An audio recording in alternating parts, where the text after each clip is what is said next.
ইনসাইডারের পক্ষ থেকে আপনাদের স্বাগতম। আজকের বিষয় 2 উপদেষ্টার পদত্যাগ এবং ব্যারিস্টার রুমিন ফারহানা।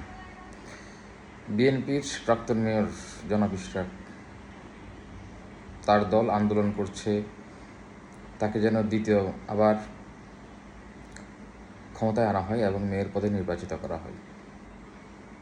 অপরদিকে আমরা জানতে পেরেছি গণ অধিকার পরিষদের তুষার সাহেব বলছেন যে ইশরাক সাহেব ক্ষমতায় আসার জন্য আন্দোলন করছেন না, তিনি নিজের দলকে গুছানোর জন্য করছেন। তিনি এটাও বলেছেন, ইশরাক সাহেব বলেছেন তার এই আন্দোলনের সাথে পুরান ঢাকার লোকজনও জড়িত এবং তিনি এইভাবে ক্ষমতায় আসতে চান না, তার এটার কোনো প্রয়োজনই নেই। সুতরাং আমরা বুঝতে পারি আসলে তারা চাইছেন, মূলত বিএনপি চাইছে বর্তমান যে 2 উপদেষ্টা আছেন, জনাব আসিফ, জনাব মাহফুজ, তারা যেন পদত্যাগ করেন।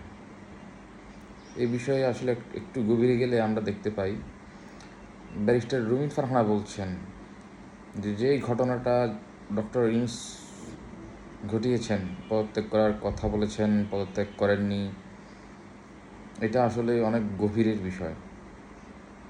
একটু ডিপে গেলে যে ডক্টর ইউনূস এই 2 উপদেষ্টার কাছে অনেক ঋণী। ব্যারিস্টার রুমিন ফারহানা তাদেরকে আসলে বালক বলে সম্বোধন করেছেন, বলেছেন যে বালক 2 উপদেষ্টা যাদের দ্বারা ডক্টর ইউনূস ক্ষমতায় এসেছেন, বাংলাদেশ সরকারের আসনে বসেছেন, তাদের নিকট তিনি অনেক কৃতজ্ঞ।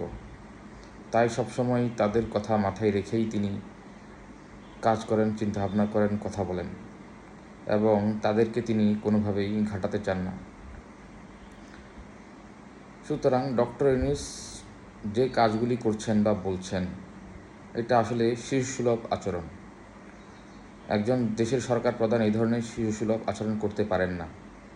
এবং ব্যারিস্টার রুমিন ফারহানা এও বলেছেন যে তিনি তো আসলে ম্যান পাওয়ারের বিজনেস করেন, তো একজন ম্যান পাওয়ারের বিজনেস যিনি করেন, তার পক্ষে একটি দেশের সরকার প্রধান হওয়ার মতো গুরুত্বপূর্ণ দায়িত্ব পাওয়া অনেক বড় বিষয়। যেহেতু তিনি এই পদটি পেয়েছেন এবং তিনি চেষ্টা করছেন এই বালক উপদেষ্টাদের সাহায্যে তার ক্ষমতাকে ধরে রাখার জন্য এবং নিজের ক্ষমতার বিস্তার ঘটানোর জন্য। ধন্যবাদ।